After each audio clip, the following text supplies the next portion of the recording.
All right, so I just want to start off talking about what we're looking at going into the week. So interestingly enough, we're set up for a simultaneous break, meaning all of the indexes are inside. They all closed inside on the daily chart, right?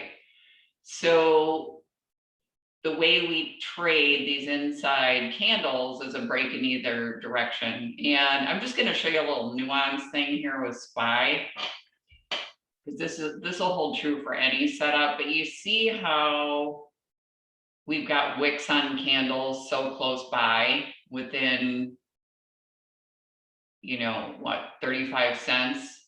When I see inside candles like this with or a play for kind of a break in either direction, just be cognizant that normally we'd say a break of this wick. If I'm playing this, I may wait till we break out of this 445.35 as opposed to this level right here, 440, 460, or I may take a starter just knowing there could be a reaction based on these wicks. Because one thing you want to realize about market makers is when there's a level and you keep seeing wicks above, this means this is typically a supply and demand zone, meaning market makers are sensitive to that particular level, and they will do things in that area to run stops on people before they move it back in your direction. And so people will get caught on the wrong side of the trade and then watch the trade take off. How do I trade gaps? Yeah, let me jot that down. We can address that too. I'm going everywhere because if you trade a small handful of stocks, yeah. Okay, yes, supply and demand zones, and really wicks will tell you the story, of where supply and demand zones are often. But anytime I sit down to take a look, especially going into the new week, I want to know what's going on with the indexes. What are they showing us? If we look at the weekly charts on all of this, all these look like they're ready to 2-2 reversal back up, right? So your entry here in the weekly is this wick right up here, which is at roughly that 445 level. So your initial target looking left, right, is this guy over here at 447. And then we're looking at the top of this. This is how I mark them out.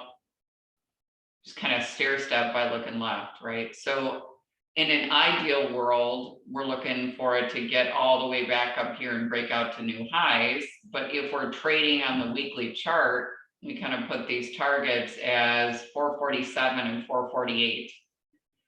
And one of the disciplines, and I guess this is where it comes down to, in trading, there's no right or wrong answers, meaning some traders will trade that break. Here's their target.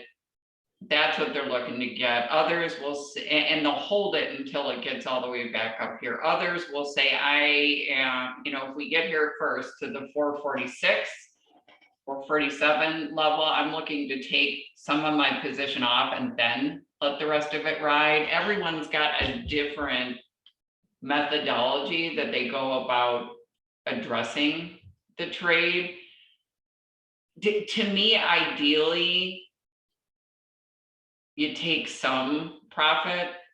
You can always add back too, on a smaller time frame if there's a pullback to trend, and kind of manage your trade that way. But I think the biggest challenge for trading, and this is why it's so hard to follow someone else's trades, we all have different risk tolerance, we all have different stocks we trade, we all see charts slightly differently. But when I'm looking at SPY, this looks like a really great target up at 448. The other thing you want to look at over the weekend is what we're dealing with from an economic data standpoint, because you just want to have that awareness. Now, when a chart wants to do what it's going to do, sometimes the news doesn't even matter. And if we get a simultaneous break to the upside in all 4 indexes, that's indicating some strength in the markets. So I guess we'll see. Do you wait for a pullback or enter for a trigger at 445? So what I do is I'll go down to a smaller time frame to see what the price action looks like. So maybe I'll go down to, I often look at 130 minute or 195 minute chart. 195 minutes is like the 4 hour, but because the trading day is 6.5 hours instead of 8, it just divides the trading day into 2 equal candles, so to speak. And that's why I use the 195, not the 4 hour often. So I'll take a look and see what the candles are telling me. And that'll help determine my action, meaning, are we getting a lot of top wicking and some resistance on that level? Are we breaking through and testing? I may even go down to the hour time frame, wait for it to break and to test. And there's one thing I want you guys to understand. We'll talk a little bit about gaps and how you trade those. But anytime you see an engulfing candle, especially on a larger time frame, I look at that really as being a gap. So I'll explain what I mean by that. But you see here how we had a big, this isn't really an engulfing candle, but it's a very sizable up candle. Would you agree? Yeah, the 195 and the 4 hour, you're absolutely right, are very similar. It's just for me mentally, because it divides that trading day in half. It just works better in my mind. Sometimes I don't know what the 4 hour, because there's overlap, if that makes sense. So when I saw this happen on SPY, I went in and drew a little supply and demand zone here based on the wick on this candle, and then the wick on this candle. And anytime you get massive price movement like that, chances are price is going to come back through and test. And it did, and it kept coming down. In fact, it came down through, you see this big up move, right? So I'm looking at that. I would have drawn like this from wick to wick on these candles. So oftentimes I will mark out my charts on the higher time frames, dailies, weeklies, with these supply and demand zones based on looking at these big up or down moves. This works both ways, as areas where price is likely to come back through and do what I call mitigate that zone. And so here, that's exactly what happened. And then it gapped way down. But if we go looking left, you can see right here in the chart, you had gapping. So train your eye to look at these big moves up or down almost as gaps, areas that price is likely to revisit. And you can draw them on up or down candles, and you'll be shocked. And this is one of the reasons too, I'm not much of a breakout trader, because when I'm seeing this type of scenario where there's a big move, I'm expecting price to come back through and test and mitigate. We got gaps to fill to the downside. Yeah, I mean, here you've got, so to your point, let me just remove those drawings. Absolutely. I mean, you've got an area here. So what we need to see is how markets open up tomorrow, right? And the interesting part of it, that inside candle is sitting right above, isn't it? So haven't seen supply and demand done on wicks as you explain. If you have time I look for imbalance with big moves. Yeah, and I think, Jay, part of it is not to say my methodology is right. This is just how I see. So I tend to look at a series of 3 candles, and if I see a massive move in one direction or the other, then, and in this case, I did a little differently. I could switch that and draw it really up at this wick. But I'll draw it from the wick of the first candle to the wick of the third candle. And it's, as with anything else, broadening formations, the way you choose to view the charts, it's a little bit more of an art than science. And I think, again, this is what makes trading challenging, is each trader kind of has to struggle through the charts, determine how they see it, and then apply it consistently. So a lot of trading, anything can work. Maybe, you know, someone in the room uses a 200 moving average and you trade on and bounce off of that. I don't know, you know, in combination with your strat signal. Anything can work in trading. It's less about being right, which I often see traders on Twitter get into, and it's more about determining how you see a chart and then using that to your advantage. So for me, my ideal trades, I like reversal trades for several reasons. You know, there's arguments about you can't pick bottoms and so on and so forth. And while that's true, if you get in on a reversal trade, and this kind of graphic I have on my chart is called the linear regression. And the only reason I have this here is these darker areas represent 1 standard deviation, then we're at 2, and then we're at 3. And when stocks on any time frame get especially out or below 3 standard deviations in any direction, they tend to reverse. So I like these kinds of trades, you know, because if trading, remember trading, yeah, Amazon is expensive, Jace. It is, so you got to have the right size account to do that. But so for reversal trades, the probability when I'm 3 standard deviations away from the mean, remember with stocks, the reason that there's gap fills, the reason that charts move the way that they do, is there's always something called a revision to the mean. So stocks are always trying to get back to their kind of average trading range. That's why moving average crossovers and all those things work, or when you see moving averages too far away, they tend to converge. So everything kind of comes back to its norm, so to speak.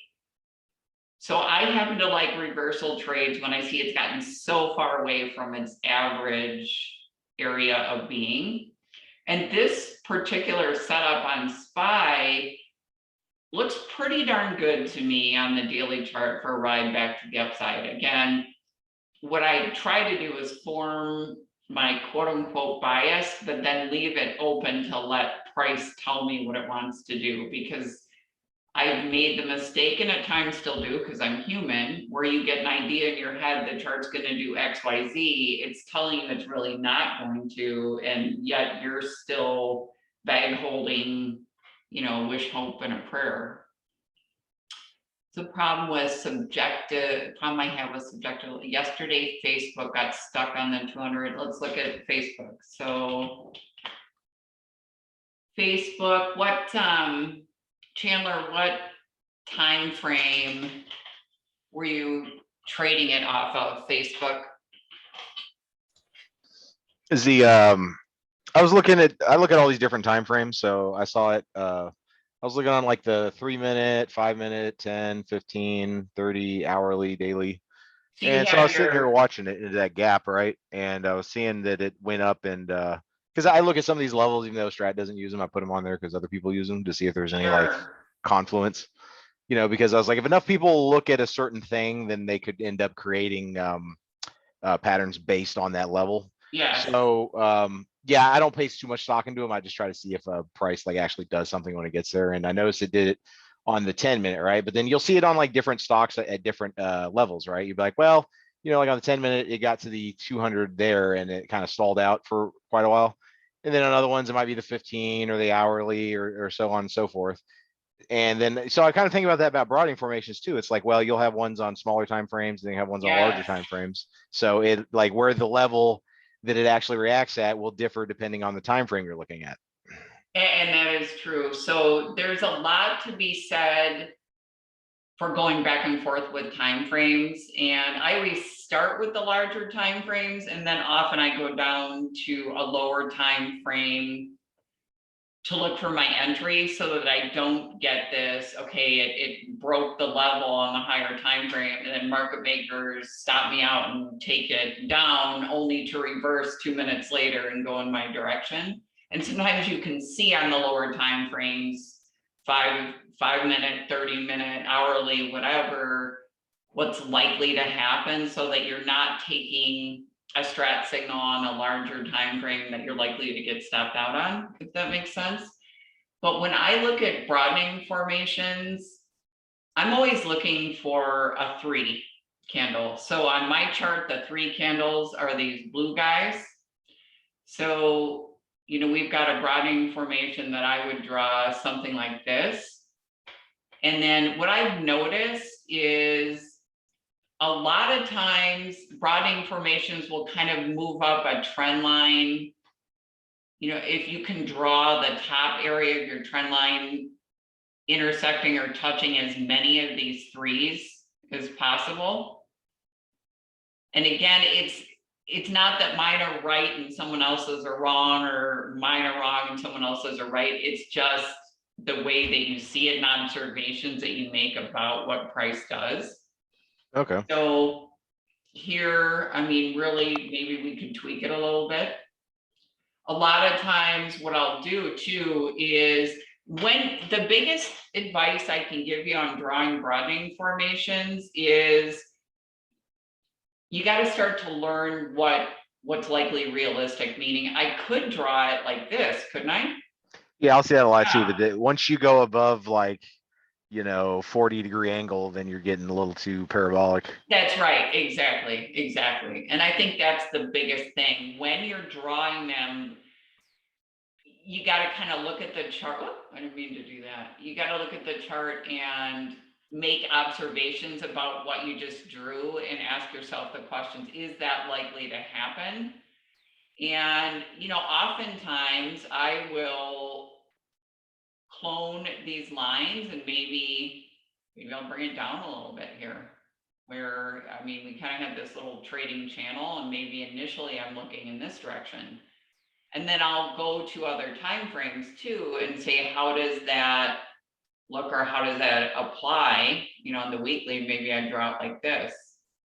But you'd be shocked the number of times that I've kind of drawn these parallel lines, and it's crazy how well they work. Like when you don't quite know how to draw it in one spot and then just make a carbon copy of it, move it out a little bit, and you've got almost like, so maybe it's something like that. Yeah, I've been seeing that on the SPY, where it draws what the classical TAs, the guy calls the rising wedge. Yeah. It just keeps getting narrower and narrower, and then finally you break the thing. Yes. And then, there's observations here that that's an awfully strong day. So let's look at the weekly on Facebook. What's interesting to me is if we look at the other big tech names on these weekly charts, they all finished with buyers stepping in, meaning these are strongly green, or in my case, white, because I use black and white charts. Weekly candles. Facebook, it's just kind of interesting. We're down further. Now, does that tell us that we're going to go back down? No, we don't have enough information. We need to see where we are, how pre-market opens, so on and so forth. And there's a big debate in the strat community about, do you use pre-market, do you not? For me, I will often have one chart with pre-market and one that doesn't. I feel like pre-market, we'll look at some examples. Let me make sure I got it on. So you should be Gives- looking at those pre-market highs and lows because those are going to be key Yes, levels. it gives you a lot of extra information. It really does. So I know I've said this several times before, but my favorite kind of easy day trading setups, like Facebook was a beautiful one on Friday, are exactly this, where you've got a decent amount of range, right, pre-market. And at one point it was up at the top of the range, dropped way down and just hung out in that bottom part of the range. Those are my favorites for a long. Now, initial target, depending on your strategy, if you're trading size, you could take a sizable trade with an initial target just back to pre-market highs and be done. But I'm always looking at, okay, what are the bigger time frames telling me? And so with those kinds of trades on the daily time frame, obviously you'd be cognizant of this gap above. And that, when we're looking at probabilities, if trading's a game of probabilities, you really want to reserve your capital for those trades that have high probabilities. This was so freaking difficult for me to learn. I think because I was just so excited about it all the time, and I just wanted to trade, and I just constantly approach the markets with thinking about what I'm going to win, not managing risk. And Yep. I'm so much calmer now, like, because the trade, another trade is always there. You hear traders say this all the time. So another trade tomorrow, but it's so stinking true. The fewer trades you do that are more well thought out, without anxiety and emotion, and the stories we tell ourselves, the better off we're going to be. You know, because what happens with trading, especially if you're younger, you know, like a year or less in this thing,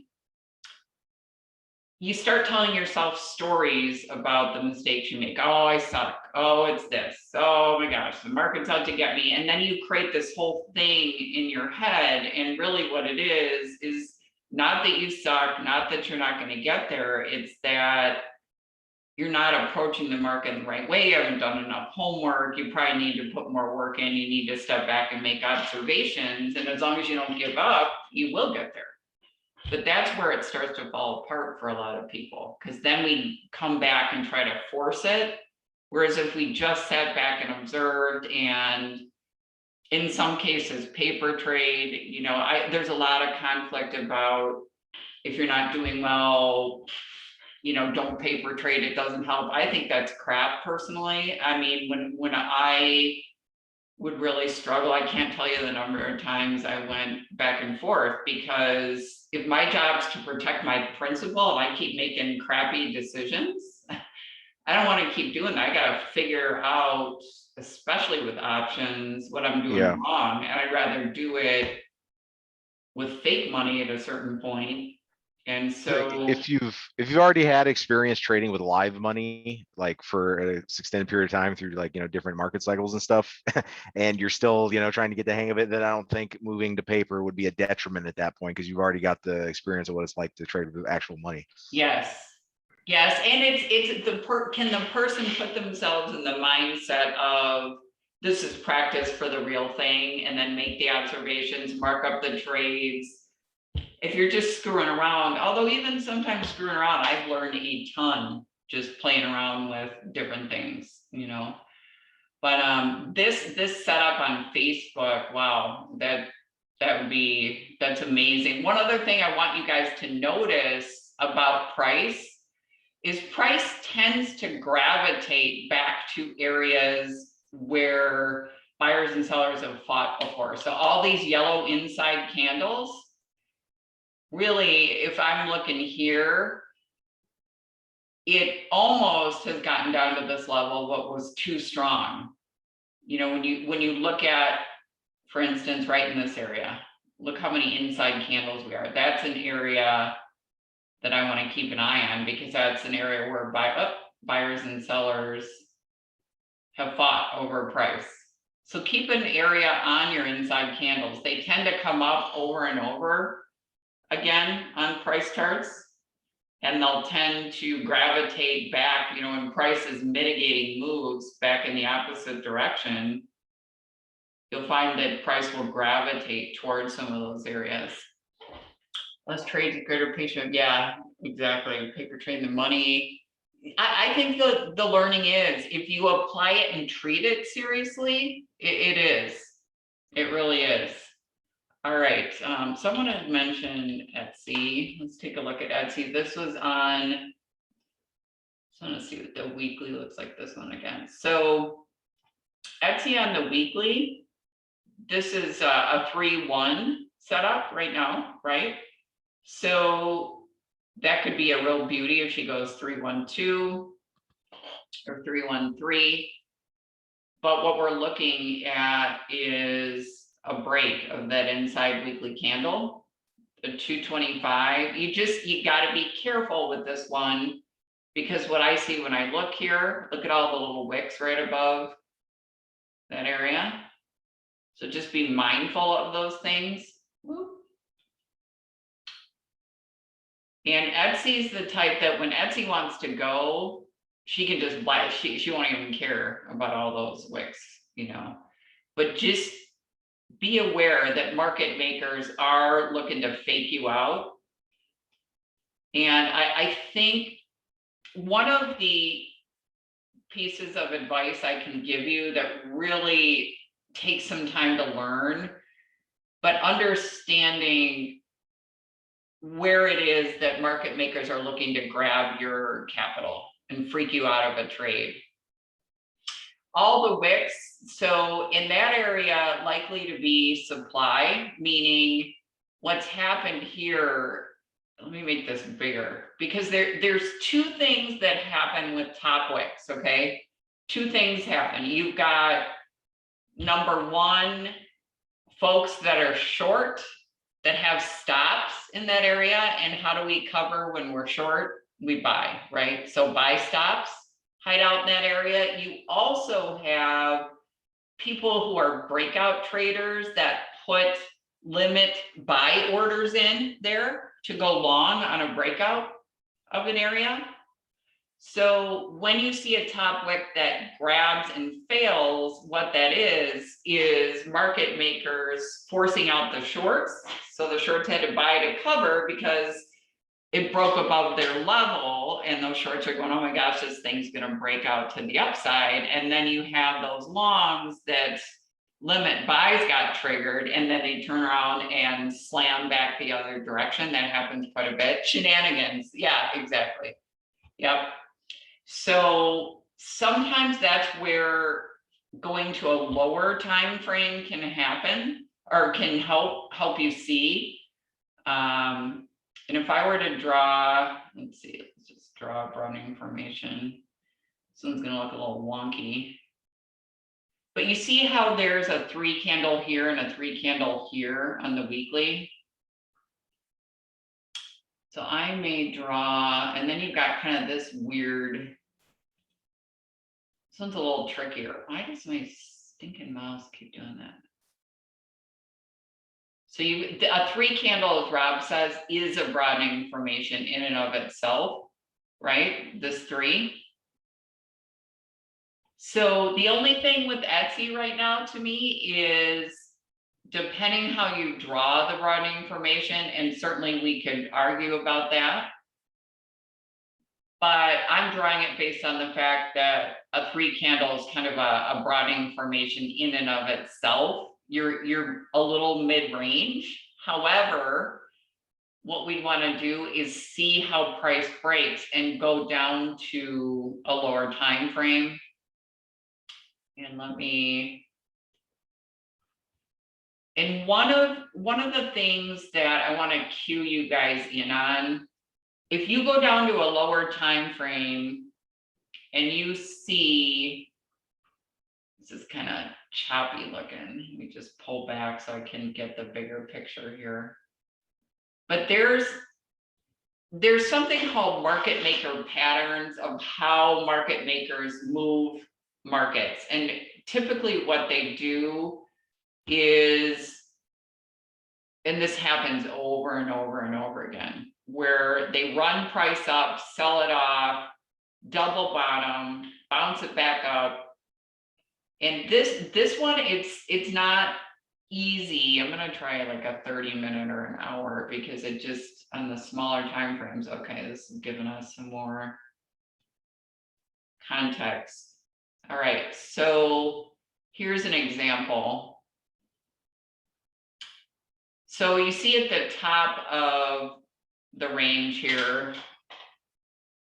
we had sort of a clue going back that price was going to fall, from the standpoint that we had a bunch of wicking here, a bunch of top wicks. Oftentimes you'll see price bust through that. Again, what they're doing here is trying to trigger buy limits to go long on the breakout and freak out the shorts, and then they grab all that liquidity and take it back down. And then you see the reverse being true. This, you see this area, how it's price didn't go anywhere. Right in here, it just kind of sat there going back. I mean, there's range, but it just looks almost stuck if you zoom in. When you see that on a chart after a down move, many times that's accumulation. So you've got institutions just messing around with price and buying up shares. And then often what happens is they bust it out to the upside, and you think, okay, great, we're going back to all-time highs. And then inevitably there's one more decline before the real move. So that's what this looks like to me. And interestingly enough, whenever I see these kinds of choppy price movements, I draw a little box around it. And a good entry on a trade like that is on a retest on of the top range of the box. So when I'm looking at Etsy on the hourly, this does look like part of a move that's going higher. It really does. It just has that look to it. It's already done the mess around, breakout, fake out deal. And that second or third move is typically the one that really counts. So I don't mind Etsy, you just got to be aware of those wicks and likely manage some of that risk on a smaller time frame. We talk a lot about using higher time frames to manage trades or to get your setups, but moves have to start somewhere. So how does a move change direction? Well, it's going to start on a smaller time frame and kind of get contagion that eventually takes over the higher time frames, right? So triangles out, lows and running, yeah. That happens a lot. And when I see that, I'm thinking that's accumulation going on. And then on the flip side, when I see this kind of thing at the top, let me just get rid of these drawings for a second, where you got a lot of wicking going on, that tells me that distribution's likely to start happening. And I don't often take that first move. I wait for this retest, right? And you'll see with Etsy, this distribution did a retest here and then another retest here. This is so common, this kind of stair stepping and testing, retesting. So most trades, whether you're going for a long or a short, there's almost always a retest. So if you miss the first entry, the worst thing you can do is chase it. You always think you've missed it, but in a lot of cases, go down to a lower time frame and look for that entry there. You likely haven't missed it. There's going to be a retest of in some form. But Etsy does look pretty strong. I think simple trend lines are also incredibly helpful. So you see this trend line, gonna move it up probably a little bit. But just the power of simplicity. Look how many times we've touched that. One, that almost touched it, 2, 3, that went through it, 4, these are all close, you know? And it's amazing how well these trend lines are honored. To that end, you know, another thing to think about, price often trades in channels. So if we look at a broadening formation, this is just a kind of a different way of drawing it. But that's, again, let's just see what Etsy looks like with the linear regression. Because the linear regression to me is almost like drawing a broadening formation for you, because it'll show you when the probability of a trade, you know, like look here where we're 3 standard deviations out, price reverses and goes up. Those are slam dunk easy bottom of the broadening formation reversal trades. So here we're a little more mid-range, but I think a great target up here is this 229 level on the daily chart, and on the weekly, you know, let's see, yeah, daily it's a little clearer, possibly up to 232. It's just, personally for me, would that be my top setup? Probably not, but that doesn't mean it's not a good trade. You know what I'm saying?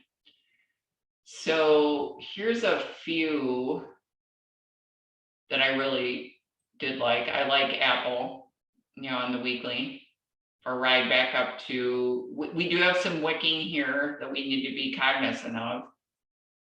Sometimes these trades aren't quite as clean when you got all that wicking going on, but that looks like an awfully pretty, we had very strong selling right here that's all been absorbed and taken back up. If we get all the indexes breaking to the upside, that looks pretty darn good for these tech trades. Coin, possibly. I like the way it looks better on the daily. To me, all of this crap, this looks like market maker accumulation. And it looks like we already have had a couple fake outs to the upside, which is very typical in the accumulation stage. Get institutional buyers. You also get a decrease in volume. I know this is going to be very counterintuitive. When accumulations are accumulating, a lot of times you'll get a decrease in volume on these larger time frames. Why? Well, they are often buying through channels, dark web or not dark web, dark pools and other offline institutional channels that you're not going to see it reflected in the candlesticks. And so the lower volume actually indicates that supply is being taken out of the marketplace. It's counterintuitive. If you've never heard someone talk about this before, I don't mean to confuse you by any means, but this to me looks like institutional buying. We got Bitcoin now trying to recover from all of the quote unquote bad China news. And on the daily, we had that gap down, but buyers stepped back in. It's a doji, so anything could happen, right? It's almost like a spinning top doji, but it did close green. So coin, I do like. There's also that gap above it. And when this thing gets going, holy smokes, it can really go. The weekly isn't nearly as pretty, but sometimes with these sort of, and I call the candles with the, like the black at the bottom, I call that a shooter. Some people call that hammer. I call it a shooter. I call a candle with a long bottom like a hammer. So sometimes on these types of trades in a down move, you get a shooter candle at the bottom of the move. It's almost like putting a kickstand out and stopping price from going lower. And then you'll often see a hammer back up. I'm not saying that's what's going to happen. I need more information. I need to see pre-market and so forth. But yeah, I look at shooter as being an inverse hammer, but I've heard other traders call this a hammer and the other one a shooter. So again, I don't want to make anyone wrong or right. That's just what I call it. Like here's a big shooter right on the weekly. Coins one I like. I like Coupa software. I was also looking at Skyworks Solutions, which I believe is a software company, but let me look at the daily. I like these kinds of setups where you have, here, look at this, you've got see all these wicks and see how that candle closed like right near it. I mean, we still have a little one right here, but there's a gap to that side. And you do have some bottom wicks here that you just have to be cognizant of. But Coop's another one when it really wants to go. And let's see here, 248, 252. I mean, this thing could easily come all the way back up to here if it wanted to. So we'll have to see, you know, how things open up. And sometimes when you get a 3 candle on any time frame, you'll find that the next candle could go inside or not do too much, but we'll see. Uber has been holding its gap up. Yeah, look, I haven't looked at Uber in eons. Yeah, that's a mat. Look at that pivot machine gun. But see on the, no, this is one on the weekly. We have an area here, right, where it based out, didn't do anything for weeks. Those can be beautiful setups, beautiful, right? On that break above, at 42 level, ready to pivot machine gun up. See what we got the monthly and quarterly flips coming up here too. Yeah, Uber's been strong. I haven't been watching it. So get the daily. Here's the only caution.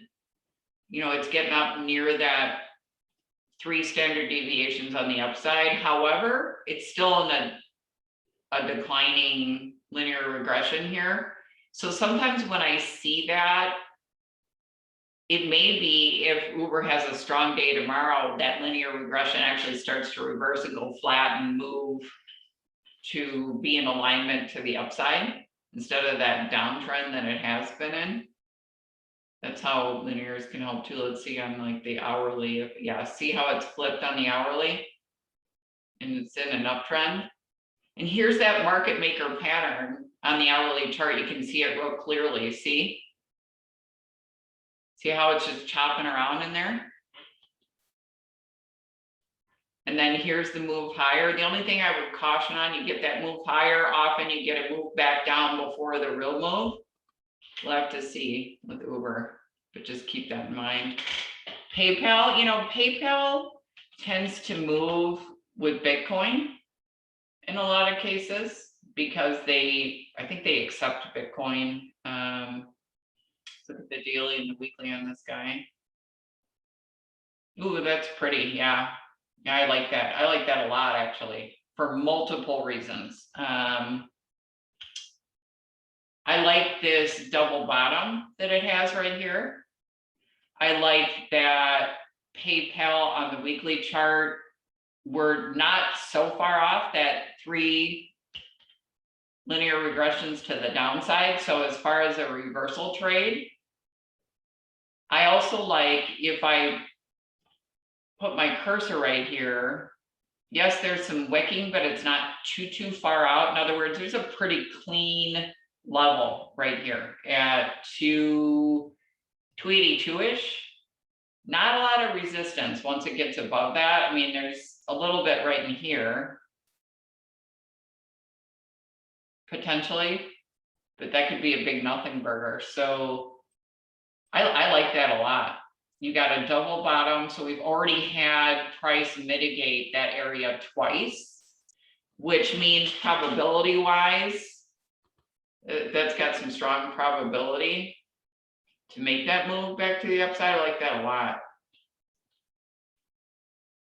And then, you know, with Bitcoin trying to make a move back up, that only helps. On the daily, the nice thing is we do have that inside candle. So in theory, that break in either direction, right? We could certainly have a nice move on that. And this PayPal report. I'll look at my other, what's their next earnings here. So they report beginning of November. I mean, that could be a real nice longer term swing. This is another thing you want to look for. You see how this looks like a big W?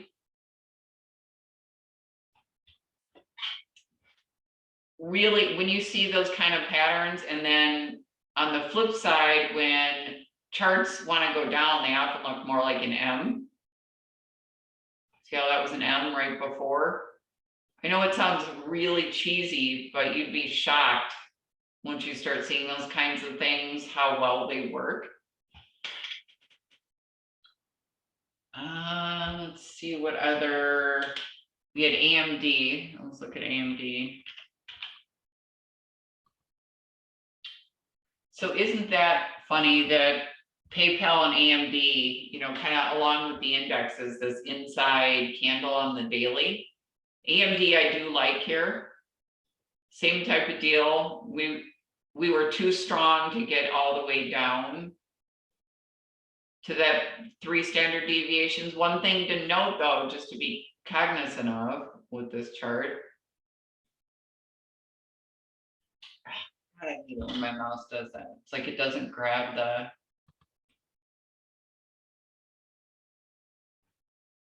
Just be cognizant of that downtrend line here. So a lot of times, what I'll do with these kinds of charts, I'll go down to 195 minute. And if you're trading reversals on any time frame, this is one of the most simple tricks you can use, but it's shocking how well it works, which is draw your downtrend line. And then on the high of the candle that breaks that trend, you put a new line, and on the retest of that line, that's your entry. So let's see if we can find an example on this chart so I can show you what I'm talking about. Let's look here on this downtrend. Okay, so you see this downtrend line, the high of the candle that broke it is actually this point of control right here at 107. And what I do is I wait for the retest. So your retest was all in here. And you want the candle that then goes above. So this would have been your entry. So the high of the candle, you mark a line, you wait for a retest and for it to break. In this case, this candle, because we had a candle that broke. It was strong. It tried to retest here. It was just screwing around. Mark out that high. And as the next candle to break that high, there's an entry. It'll stop you when you're trading from reversals from getting faked out, meaning none of these other candles would have provided a good entry for you. You would have gotten stopped out on every single one of them for a long. And then let's see if there was any good entry here.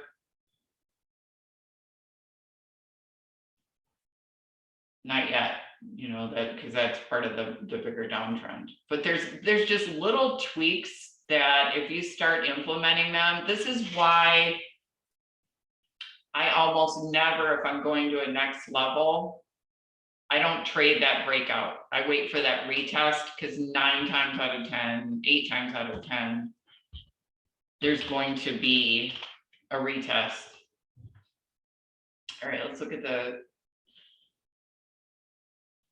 Let's see. Strong on the month. Oh, and one other thing I wanted to let you guys know with this flip coming up on Friday, and likely more applicable the following Monday, just because are you really going to open a bunch of positions on a Friday, especially with options, and have that theta decay over the weekend? So looking at what would it be, Monday, October 4th. One of the easiest trades at the beginning of the month are trades that break out to the upside on the monthly candle. Moderna, mRNA was one that did that twice, both at the beginning of August and September, massive trades on the breakout of the monthly. Okay, so we've got an inside week, and it was an inside week that closed green. So that's a good thing. You'll see, look at all these inside candles. PLTR clearly likes to revisit this area, but we closed above that now. Initially, if we look, our target would be right in here, so not huge, just based on, I may even need to bring that down. However, you do have this big gap on the chart right there, right? And so weekly wise, if I was looking to trade this, I'd likely be looking, let me just see one other thing here. It looks like we already broke the downtrend, right?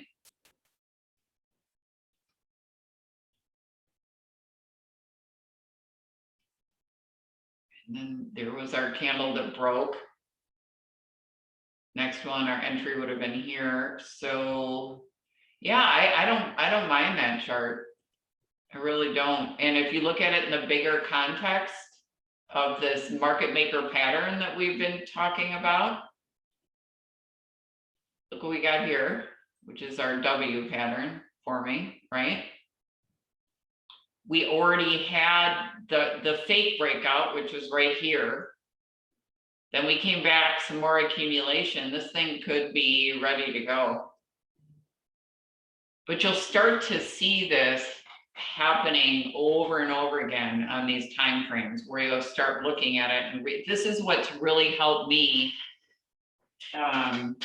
hold trades longer. When I see that bigger picture of where it looks like institutions are trying to take this thing, you can really get that bigger idea. It helps you hold through some of the things you otherwise may not have. So in other words, conviction in the big picture idea, it's a double-edged sword though. You know, you got to be watching market internals to make sure they're in alignment with holding your trade longer, right? So I'm always watching the VIX in all four indexes. There's some other kind of special things I watch that you can only get through TC2000, so I won't go into detail too much. But another thing that I am watching, and I think we can get it here, is TNX.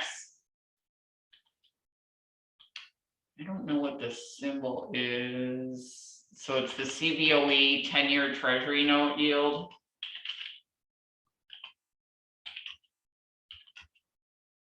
Okay, so it's, yeah, it's TNX on.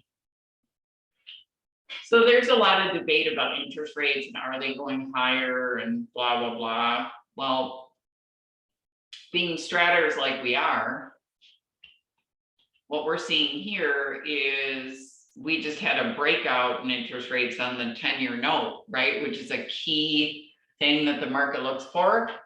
Now, Yeah, yield goes up when the instrument gets cheaper, so the bonds are declining in yes. price. And the thing is that this is still, you know, if I look on the bigger time frame, are we going to bump our heads and then boom, start coming back down? I don't know, you know. And that the other thing I watch in conjunction to your point, whoop, is TLT, which is the 20 years. Treasury bond.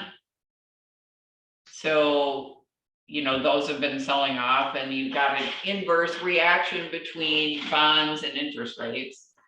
But it's something to keep an eye on, especially with the 10-year, because there's a lot of talk about this, and I would expect markets to react if 10-year notes keep going higher.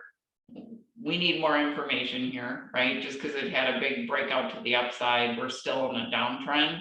So it could bump its head and start reversing. We'll have to see. But these are things when we're looking at it, internals that you want to look at. You know, An interesting thing I wanted to bring up. You Yeah. know, for the longest time, crypto and the stock market were considered like two separate entities, right? And I Yeah. think they actually still are, right? So like, okay, crypto is its own beast and stock market's own beast. They're not necessarily, you know, correlated, although there could be some overlap there. So what I'm seeing now is I read this, watched this interesting video where this guy was talking about how that picture might be changing because you have a lot of these It has legacy changed. institutions that are Yep. now getting into crypto. So now you have Tesla has large holdings of Bitcoin. You got Yep. PayPal and Square and all these other financial companies, fintech companies getting into it. So they were saying if there was some type of, because Bitcoin's highly volatile, if you had some like major type of correction in Bitcoin that was sustained, that could actually start to drive down a lot of these big tech players and potentially the overall stock market due to the exposure that and the massive amount of leverage you have in the crypto scene too. Is like 100 to 1. You get leverage on Yeah. that. Now, here's the thing, the crypto market on a relative scale is pretty tiny. So could it bring down the stock market? It could cause a sentiment driven sell-off, yeah. But it's not big enough yet, Chandler, to where that dynamic, I can see that dynamic really playing out. Yeah. But you could certainly get a correction based on that. But they're in my eyes now 100% correlated. I've been trading Bitcoin since 2017, and they move in conjunction now. They really, really do. Ever since we got those futures contracts out, that's Yeah, that was the idea, I think, once yeah. the And I CME and put this CBOE got in.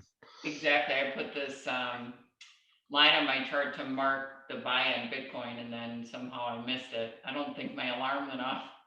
But here's a good example of accumulation on Bitcoin. See how it double bottomed right here? See that? Yep. So buyers are coming in, you know, in this area right here. And part of it likely, you know, now we're taking off, and now I missed it, so I'm not gonna chase. Now I'm just gonna wait. And I see it's entering, see this huge, huge drop off right in here? That was from Friday. So price is coming back into that area to mitigate it right now. But I missed my entry, so now I gotta wait. Because likely price will jump back up. There'll be some kind of retest. So you've been trading since 2017. So you've been around long enough to see the repeated instances of the China bans Bitcoin thing. Oh, yeah, yeah. Yeah. Yeah, and That- the ironic thing with cryptos is every time China bans, the tendency is they take off. And China is less involved with crypto today than they were in 2017. Like the number of miners, like their general share of involvement in crypto, I've forgotten exactly what the percentage of it, but it's a lot less than it was. So their impact on it isn't as great as it might have been, let's say back in 2017. So that's good stuff. But you know, when you look at the monthly flip on Bitcoin, that's kind of an ugly looking thing. Look at the weekly. So we got the weekly flip coming up here. I want to say it'll occur at 7 Central, 7 Eastern is when the weekly flip occurs on Sunday. And so you'd have a strat signal here potentially up at 47. Now that's a ways up. And considering we're at 43.8, a lot of times with crypto, because it moves so much, I may not want to wait, you know, that long to get in, but I don't want to chase either. So we'll see. All I know with Bitcoin is chasing it never does you any good because it always comes back and retests, always. I mean, look how many times it's come here and retested this level. So if Right. we get back there again, would you want to be buying that, or would you be thinking, Yes, oh, we've hit that I door too would, many times yeah. and it's gonna break? Yeah, I'd wanna be buying it, you know. I think 40,000 is a really key. If we, let's go on like a 2-day and just look at the real big picture on this. Be a good risk reward, because then if it breaks that level, you just get out immediately. Yeah, exactly. But you see here, we got this big kind of double bottomy deal. And this is what I'd call a mature double bottom because it happened over time. And we hit 30 back in January of this year, took off and came all the way back down, had the breakout, the fake breakout. It wasn't really fake because that was a really nice run, right? And I got in on that run up and then took profit. It's a little harder sometimes with crypto just because of the 24-hour nature. I'm not going to stay up all night, you know, so you gotta, it's just weird. You ever seen that song about babysitting your Bitcoin? Yeah, exactly. Yeah. Beyond could, yeah, beyond it, they're just wanting to murder Beyond. Oh my God, this poor thing. It's like DOA. It's a 2-day chart. Oh, and another little cheat that I use often is I'll look at like a 2-day or a 3-day. If I can't make good sense of a trade, which happens at times, sometimes looking at it on a 2-day or a 3-day, you can see things differently. It certainly looks like it wants down. When you see a candle that it closed almost on the lows, that's got very little bullishness in it. It really does. There's something I want to teach you about candles real quick, which is for an up candle, we'll just use what we find. If you see a flat bottom up candle, I call it a shaved bottom, like this guy, where it opens and it just goes, there is no wicking on it, meaning there, it's like sellers weren't even there. That's what that candle's telling you. That is an incredibly strong buy signal. And then the reverse is also true. Let me see if I can find one here. This is almost a shaved bottom top, or a shaved top, not a shaved bottom top. That doesn't make any sense. A shaved top candle where there's almost no wick at the top. That means sellers just got in and pounded it right away. Those shaved top and shaved bottom candles are very strong signals in either direction on any time frame. You know, So hourly. now would you have like mother bar problems on Beyond there? Because you see that, what were you looking at previously today? I think so. Let's go back. Yeah, see now you're inside. Yeah, that Yeah, hammer I bottom, mean, a strong candle, and you're coming back through. So now it's like, all right, well now you're trapped inside that compound area. and you are for sure.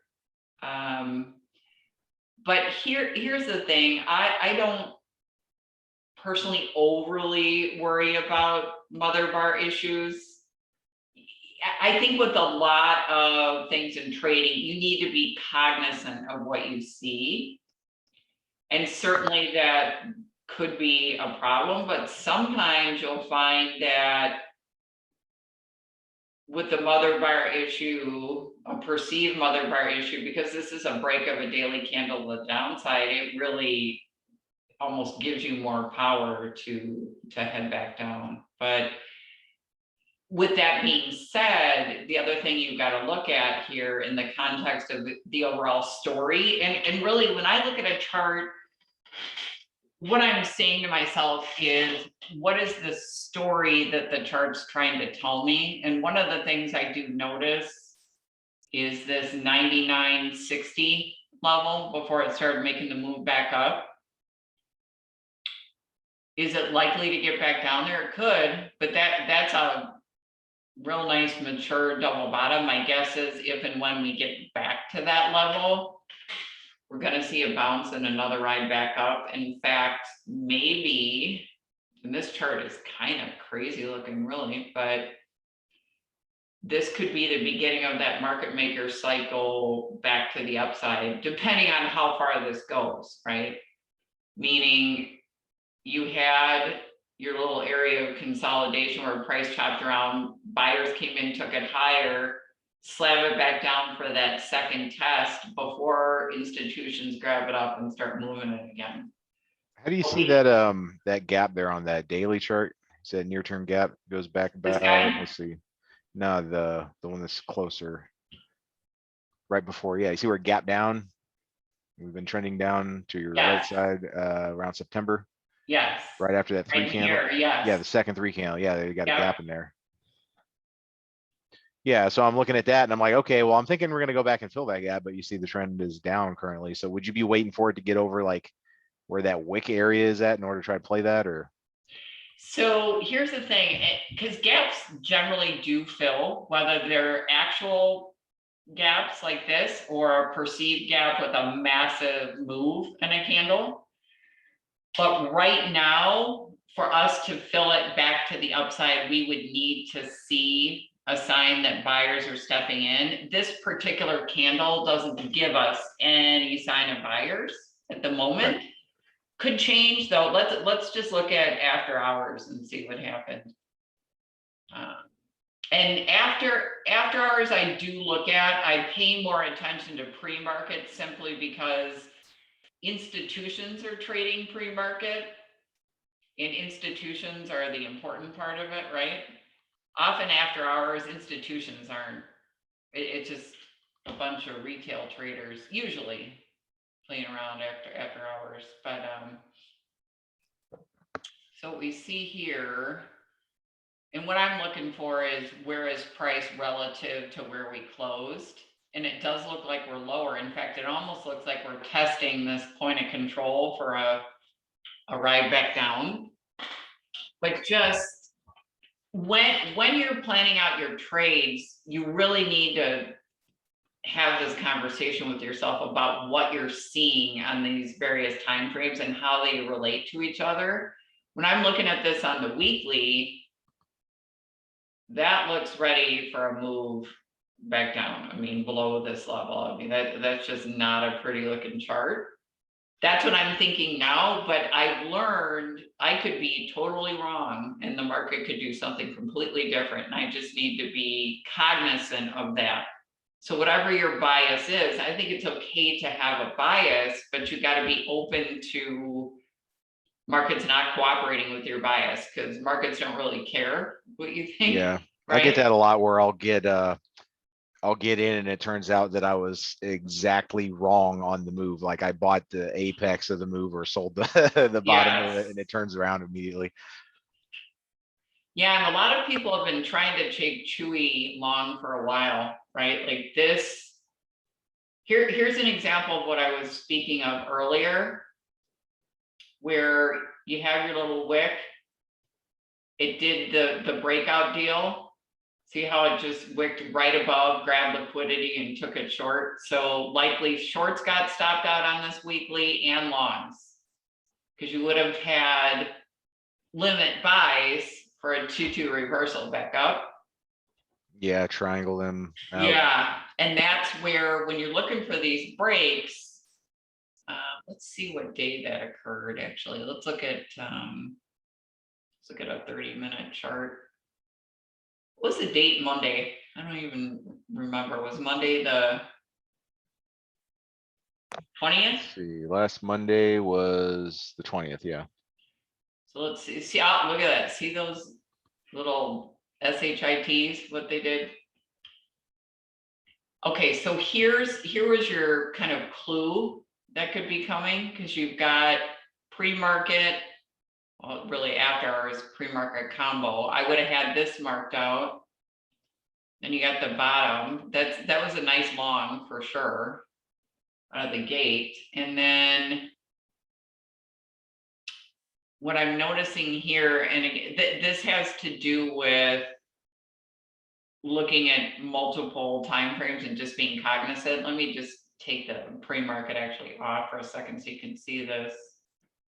I think one of the other challenges we face as traders when we're trading a 30-minute time frame or what have you, depending how your screens are set up, you might just be looking at this and not seeing, looking left, what happened here. See how there's a shooter right here and then it wicked right above?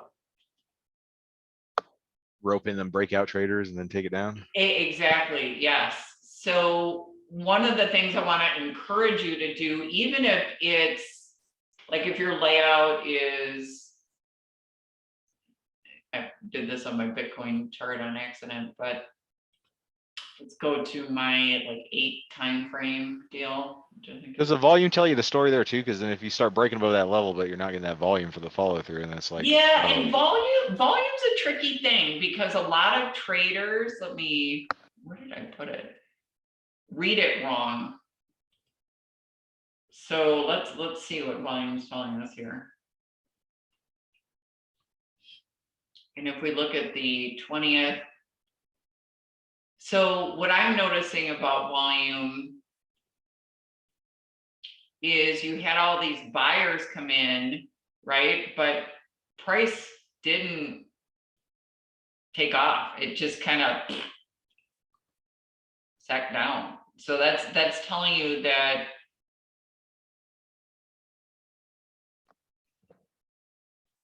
how much that volume was people dumping though. yeah, it's just telling you that this is likely not the best long, because ideally if there's volume coming in, we want to see price going higher, and it tried on this candle and failed. That's telling me more that there could be some accumulation to take this thing short, you know. There could be some people taking short positions, and that's why you're not seeing price reacting by moving up. When you see a sizable volume bar and price isn't reacting, that's telling you something else is going on with the chart. There aren't true buyers there, or you would have seen price react and move higher. Okay, yeah, I'm kind of torn on the whole volume thing because people like a lot of people say, oh, volume is like one of the most important things to look at in the market, and then people like Rob are like, oh, the volume will come in, right? Like it'll the volume react to the price, Well, he says, and other people volume- are like, price reacts to volume. Yeah, volume's important, but you got to know how to read it. So I think the way most traders read volume is incorrect.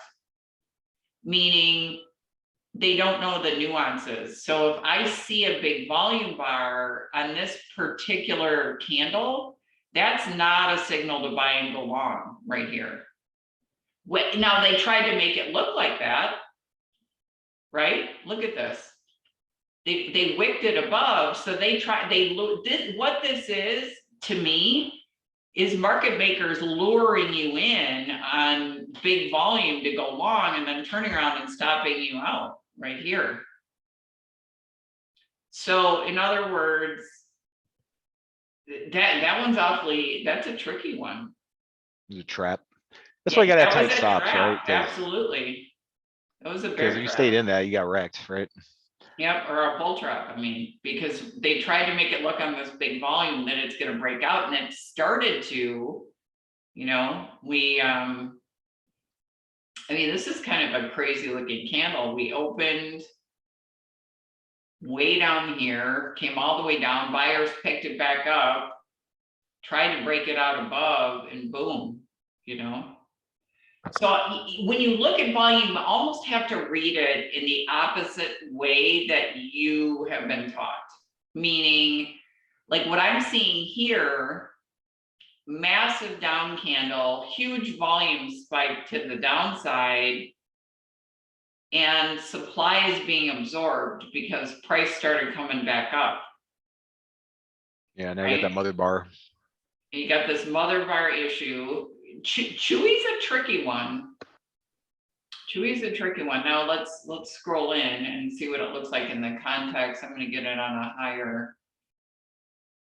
If I scroll way in, to me, this looks like. Just want to see what happened here. We had massive up volume, couldn't do it. That was another fake out right here. So this could be the beginning when buyers step in. Now in this particular candle that I'm seeing on the chart right here, not a very bullish candle by any means. Certainly we had some buyers pick it off the bottom, but look how big that body to the downside is. You know, I could say it was bullish if maybe buyers pushed it back up in the top quarter, but we closed, you know, what, maybe a third, if I'm being nice, or a quarter of the way up. That's not a bullish candle. So it's not ready yet. But what I do think is worth watching about it, look, we got a double bottom. This is a key area right in here. It's 64.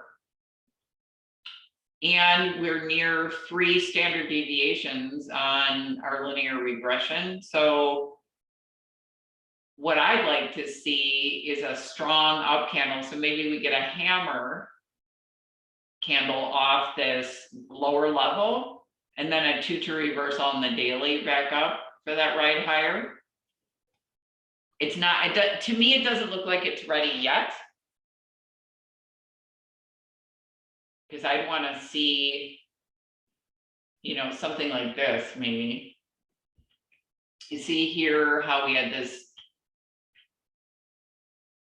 black, you know, candle on the downside, but then buyers picked it up.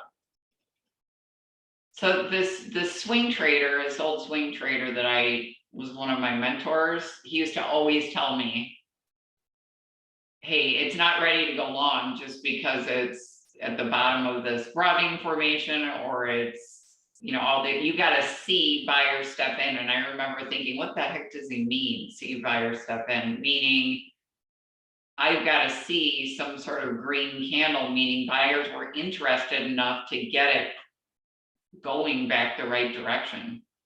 And this, Yeah, you'd want like candle, a hammer and then like a 2 up on the day or something yeah, like that, right? something like that.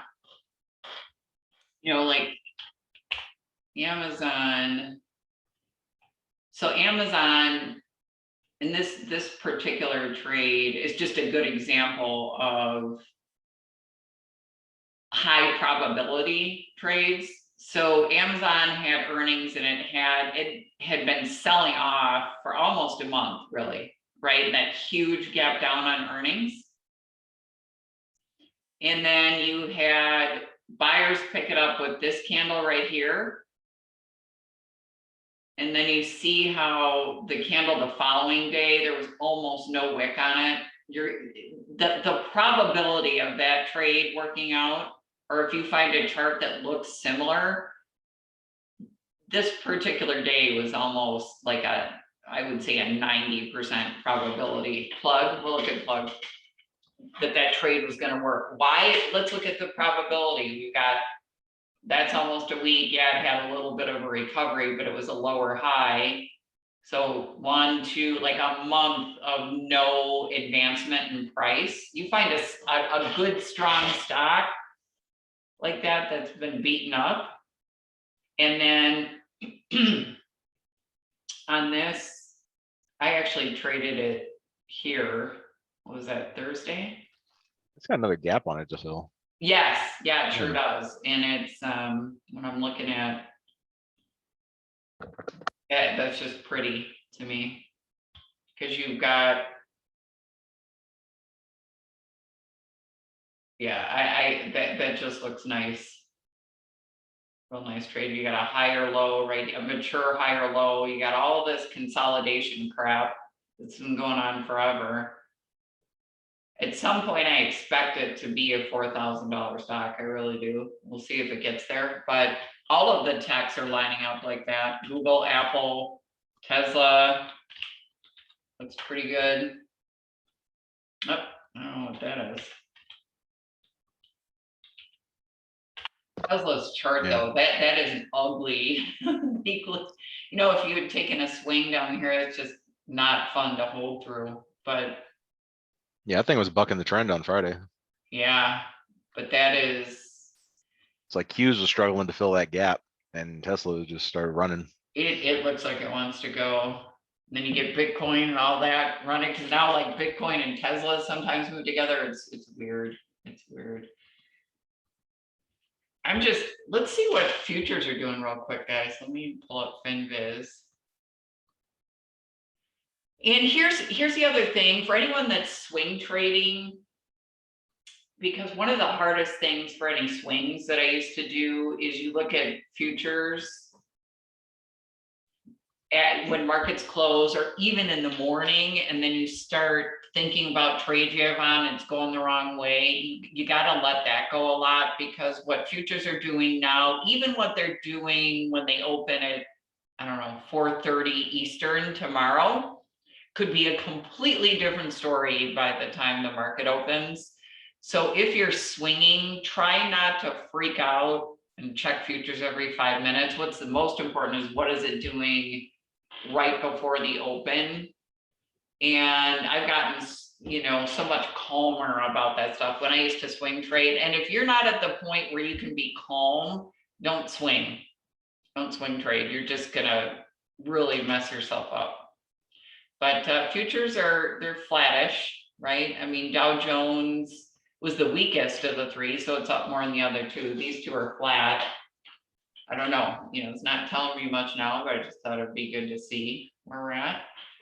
NQ's down and SPY is up, but it's not very much, it's like Yeah. 6 or 7 points. Yeah, it's just kind of plugged. Let's see. What's plug look like?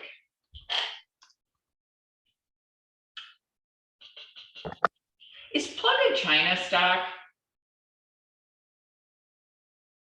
Plug Power. I've traded it before, but is that it's like a charging, like for electric batteries, right? Is it? Does anyone know? Okay, so what I do like, look at this. They're building a plant on the West Coast, apparently. Is it? Yeah, so I don't know where they're operated at. Let me see if I can find out. So that looks like it's the beginning of one of these W formations. Let's see here. And I do like it already did its little fake out on the weekly, and we're just barely, with that wick. They're based out of New York. Are they? Okay. Yeah. I didn't know if these guys were the only thing that gives me a little pause is all the wickiness in here. But we did have kind of a fake out last week. I'm gonna do something here. Let's look at a 2 week and see. So isn't that interesting? On a 2 week, we got an outside candle. And that's kind of how I draw my.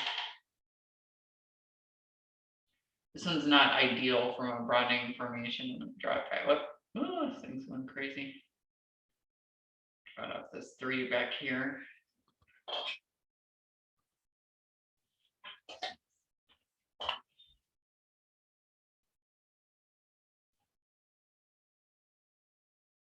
I don't mind it. We've already kind of had that retest almost.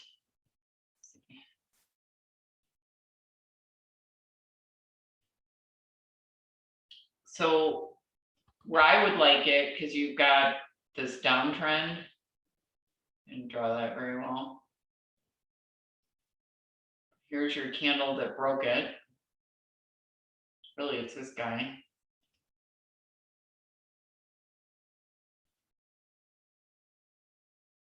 If it stays kind of above this 2696 level, like holds that and starts to go back up, I don't mind it. This to me looks like it could go either way is the only issue. Like some charts, when you are trying to figure out, okay, what are institutions doing with them?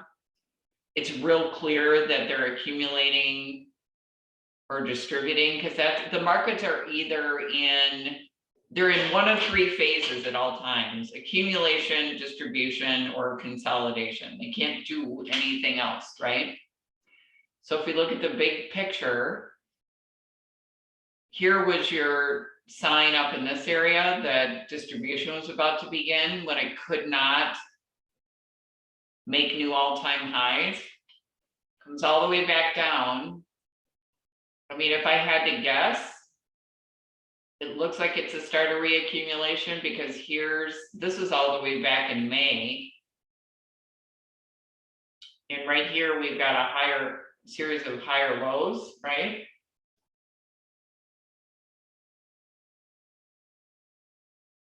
We've got our little W pattern here.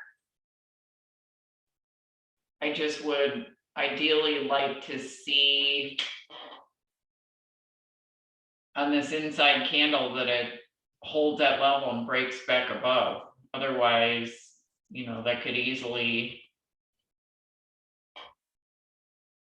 turn us back around.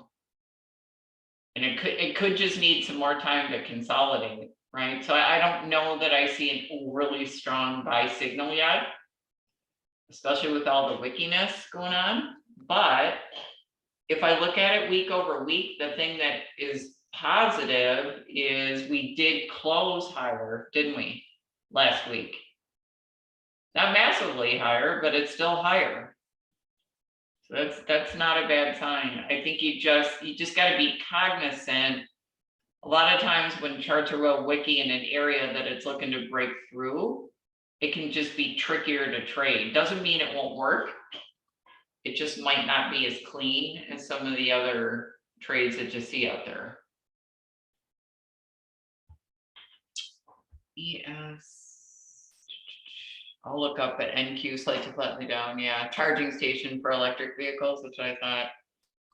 All right, let me see. I think I had a couple more symbols to go. Crowd I was looking at. CrowdStrike. And CrowdStrike has a little bit of that issue with wickiness, for sure, right in here, right? But if we're looking at the break, what is that? That's a 3-point trade. It's not fantastic, but this does look like, if we're drawing the uptrend,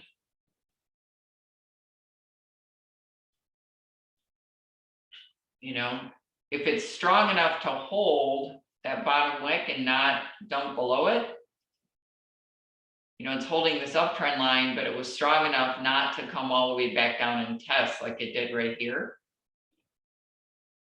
which bodes well for a continued move to the upside. If I draw the broadening formation,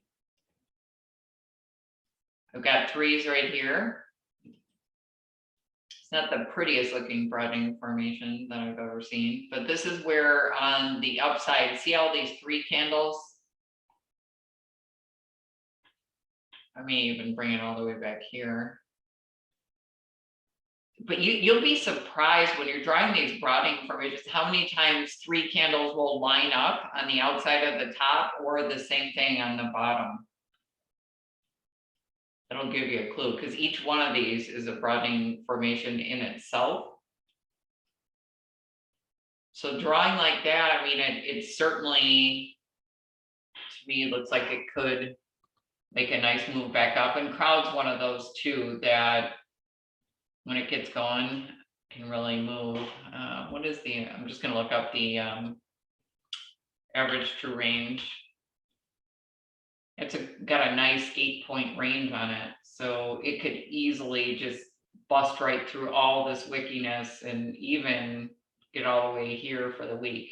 I mean, look at what we've seen on this big upside.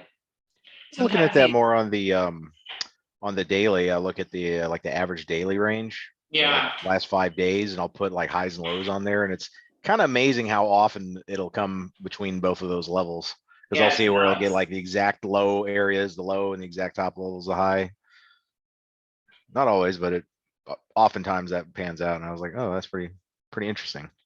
It is, yeah, it's so much of trading, in all honesty, is not the work you do while you're trading, it's all the work you do after hours. And I think, I remember when, because I've worked with markets my whole career, so I thought when I started trading, it was gonna be easy, and boy, was I wrong. Like, I mean, I sucked so bad. I just did stupid asinine things. I really did. And, I think but most most, people who've been trading for any length of time and stayed with it, like have that kind of story, don't they? oh I've never yeah. known anybody who was just like, oh yeah, I was killing it right from the beginning. I never had a problem, right? Like that doesn't happen. This is, guys, this is how ridiculous I was, how little I knew. When I started trading, you're gonna die. Like, I'm so embarrassed, I can't even tell you. I traded 1,000 SPY contracts at a time. 1,000. Like, who does that as a new trader? That's heavy. Yeah. Yeah, I was like, oh yeah, I'll just, I had that, built this whole thing, and Were they weeklies? yes. Oh wow, yeah. Yeah, Highly really, volatile. really freaking You're dumb. gonna see your P&L swinging around by the Yeah. thousands and thousands. Well, I remember the first trade I did with 1,000 contracts, I was like instantly up $4,000. But because I really didn't know how to read candlestick charts, our original teacher was like some archaic thing with MACD, and I don't know, like it wasn't helpful at all. But, and do you think I took it? No. And I think I ended up losing like 9 or 10 grand, or I mean, it just, I lost all in, I want to say probably like $100,000. I'm lucky I had the Oh, wow. capital that it didn't, you know. Yeah, wipe you out completely. Oh my God. Talk about learning the hard way. And yeah, at that point, I think I was like, okay, clearly I need better coaches and I need to step back. But the interesting thing, look at all those stinking inside candles. It does look like on crowd, even this candle closed negative, the fact that buyers pushed it all the way back up is one of the reasons that I'm even considering it. And if I draw the broadening formation on the daily chart here, right? Like, look at the outside candles. If I draw it down the back, why does it do that? Is it like not grabbing the?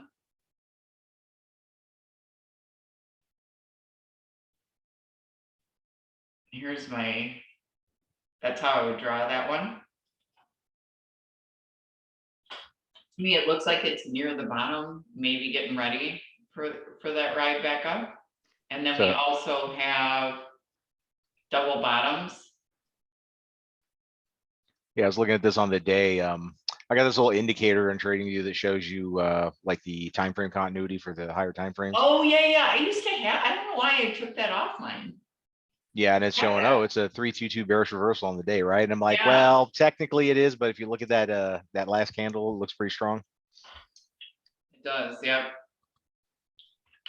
So I'm thinking that could go right back up and take out the highs from the 23rd.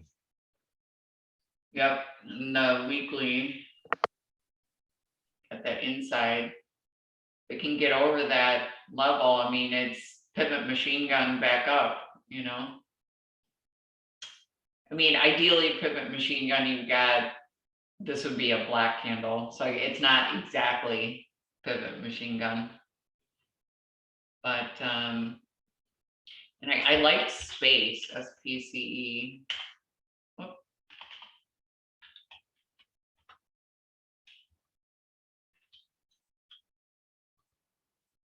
This thing is a nutball, huh? All over the place. But this, we'll have to see what and look how tiny that inside candle is, so break in either direction. It's got a pretty low range now. I think now it's gotten come down so much.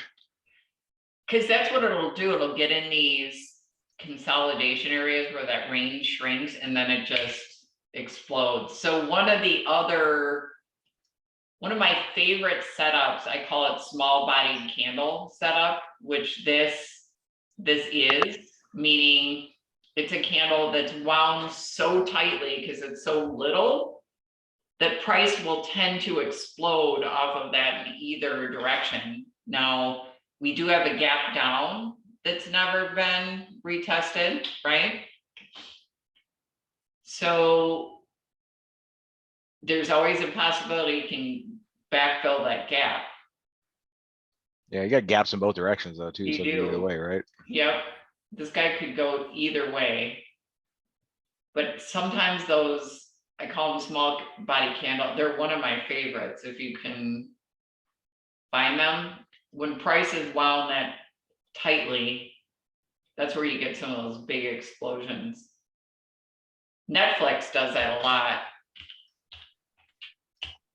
with the small bodied. Like here's one on the weekly. A couple of them. Little small bodied candle, boom. Here's another one. And again, this kind of consolidation pattern where it bases out like that. Boom, back to the upside. Does that on the daily quite a bit too. Get a little small bodied inside candle, boom. Netflix, you know, each stock has its own personality. Netflix does this over and over, little small bodied candle, boom. And that's when we talk about waiting for these A++ setups and getting to know your tickers. I mean, it's powerful stuff. Major squeeze should result, yeah, explosive move one way or the other, I agree. YM, yeah, up there. And ES, I don't have the futures, but ES is just like SPY. Oops. Why is YM not coming up here? Did I type it as crypto or something? Oh, it's it. Yeah, see, I don't have the futures, but let's look at diamonds. ES is up 5.75.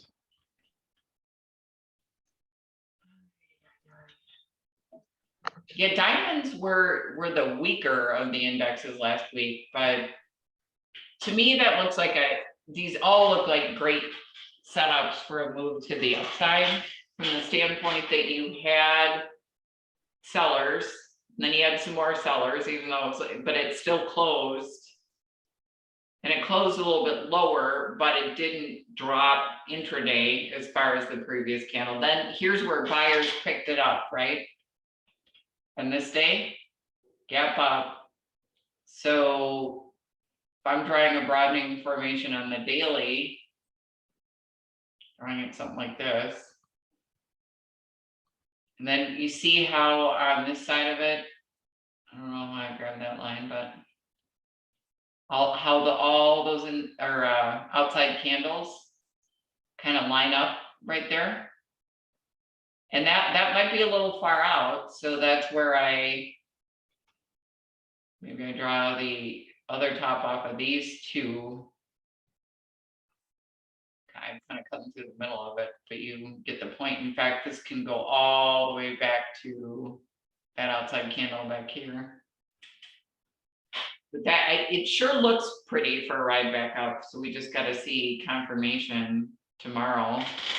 And then let's just pull up the economic data so you guys know what we're facing. So this is going to be the week of what, 27th?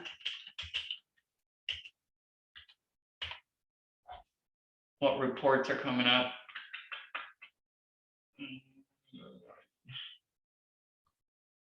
You got Market Watch is a good one. All right, let me switch my screen share so you can see this. You guys see, I'll see the economic data. So tomorrow we've got durable goods right at the open, looks like. That could move things around a little bit. Consumer confidence. You know, it's weird. You you never can tell. Sometimes these things move markets a lot and sometimes they just don't care and keep going. I mean, the charts right now look like markets went back up. And interestingly enough, when I've looked at, statistical data on presidents, and when a Democratic president, and this is saying nothing about Biden, and so I'm not bringing this up as a political, you might love him, you might hate him, but when Democrats come in and there's a positive year, and we're 9 months in, we're pretty strongly positive, markets tend to finish the year very strong, regardless, historically. And especially in the first year of a Democratic presidency. So a lot of, different data points indicate that will be the case. We'll have to see. There's clearly a lot of stuff, wall worry, things we need to climb up. Yeah, jobless claims. Yeah, non-farm payrolls coming out on Friday. That should move the Yeah. market. So we'll see, but that's stuff too that just know, especially if you're swing trading, what you're walking into. And that's about it. But in the morning, I'll be looking at pre-market, and that's where I feel looking at pre-market, how things are shaping up relative to these longer setups is really what helps you, knowing how to use the shorter time frames in conjunction with the higher time frames, because it's not as simple as a break to the upside on a weekly or a monthly chart, because of the fact that market makers at times, they run it up, stop everyone else out, and go back the other way. So you've got to have the ability, especially at the beginning of the week, to take a look at what's happening at the open and what's shaping up. What's your time frame preference when you're trading typically? So I always start, like I said, with the monthly, weekly, daily, because I want to know what the bigger time frames are telling me, and then I will often have my all the different time frames next to each other like this, so I can see. But I pay a lot of attention at the beginning of the week for swings and so forth. Maybe on a 1 minute or a 5 minute time frame. I've traded the 1 minute so many times that it gets noisy on that 1 minute. It is noisy. I'm so stinking used to it because of how I was trained. It's hard for me to get away. So I'll take my entries there, but I'm not recommending anyone in the room does that necessarily, because it is very noisy. I'm trying to get more on a 3 minute, but I look at all that time frame stuff. But usually I'll take my entries on like the smallest time frames. Yes, and people argue over whether that's a good idea, and but again, it is all about what works for you and what you do consistently. So to me, it's less about making a judgment that someone does it a certain way, and more about, do you follow that same process each time? Are you typically doing weeklies, or do you go for the larger contracts? So I typically do weeklies, but I'll tell you what, with my Amazon trade last week, I did monthlies. I did out to October, and my intention was to potentially hold it for a swing because I like the pattern on the bigger time frames. However, with some of the data coming out and a lot of the chaos, I was up so nicely in the trade that day that I just felt I'd be kicking myself if I didn't take profit. Yeah, then the next trading comes around, you're like, all right, let's see what this thing does, and then it like gaps way down and just sucks everything out, and you can't do anything about it. Yeah, and here's the weird thing too, because usually the weeklies are going to give you the most bang for your buck. I mean, certainly the monthlies were expensive, but I went and looked at price action and would I have made more buying the weekly? And actually, right now, I wouldn't have. It was weird. They moved just about the same. Wow. Part of it being, you know, it was a Thursday, so you're toward the end of the week, that theta decay. And even though Amazon had a nice day up, if you look at the chart, and this is where it can get tricky with options, right? Because there are a lot of moving factors, and Amazon on Thursday here, I think it was Thursday, yeah, Friday was the 24th. So it had this nice up day, right? And I pretty much wrote it all the way up. But these times like in here, where it's just chopping around, kind of wedging, that's some serious theta decay. So if you have a weekly that expires Friday, that's gonna dramatically bust Yeah, it you're here. stuck in the chop zone. Yeah, in fact, had I traded a weekly out of the gate, I'm almost positive in here for one option. Let's say this initial run, you would have been up $1,000 on a weekly up to here. That chop would have likely brought you back to zero. Yeah, when you get those, like if you're on a weekly, if you get like an IV spike and you're up like a huge amount, like usually I'll just sell the damn thing, right? Because as soon as it starts consolidating and you've only got a day left on it, then you're waiting for a leg higher that may or may not come, and then you got to worry about Right. market makers trying to bag you on Thursday and Friday. Yes. Yeah, and it didn't affect the one that was out to October too much. And with Amazon, I always buy in the money or at the money, which they are expensive, but that's just what works for me. I don't want to. When it starts moving, I want the full impact of the move. So when you're trading these weeklies, what kind of risk limit do you put on those things? Because I noticed like you take these triggers and they'll move around so quickly that you get stopped out in the same candle if you've got a tight risk limit on those. Yeah, well, here's what I do that I'm very picky about. This is like probably my absolute one of my ideal setups on Amazon. So, and you can keep a tight stop on it. We had my favorite pre-market, which is lots of range. It went all the way up to 3407, but was all the way back at the bottom. And here's the deal, it was literally, so the close was what, right, like right there. Amazon, when it's at the bottom of a range like this and it's in an uptrend and it taps the close from the previous day and holds it, it's gonna go.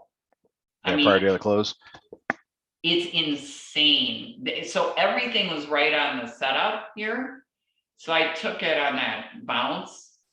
So my stop really needs to go right in here, like pre-market lows. Yeah, pre-market low area.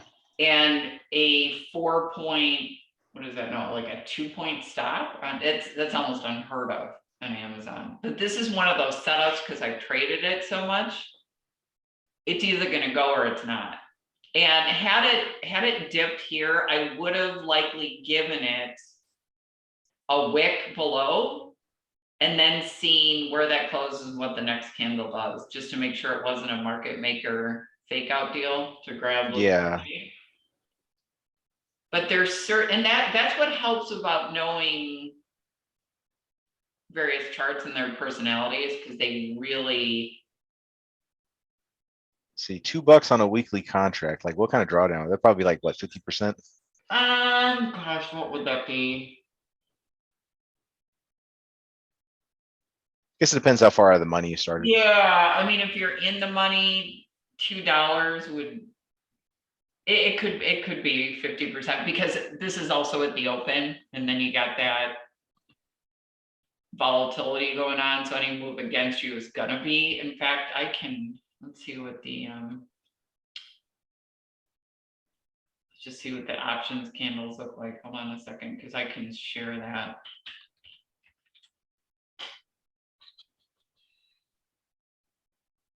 what I've noticed too, I don't know what y'all's trading platforms look like, but, and I traded the 3380s.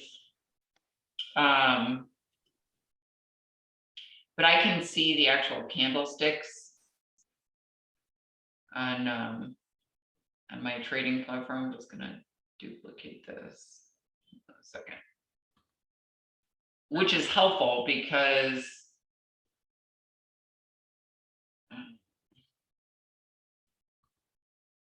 just move the option chain here.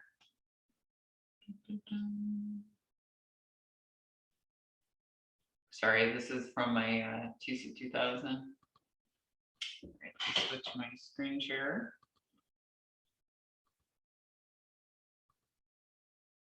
So you can see this Amazon chart, right? Yep. So that's Friday. This isn't as easy to move as TradingView is, which is really annoying. Okay. The Thursday was the 23rd, right? So here we were in here. Okay, so here's, see all my little levels drawn out on the, this is the actual option price movement. So let's just see what a drawdown would look like. 71 down to 67. Yeah, you could get a good, on a 2-point drawdown on the stock, probably get a 5-point drawdown on the option itself. Somewhere in there, I would say. Okay, so like what, from around what, 70 to like 65? Yeah, Oh, that's not too bad then. yeah, it's not too bad. Okay, it's not like those 0 days where it's like, 1 minute candles half the No, contract. but what's crazy is, what was my entry?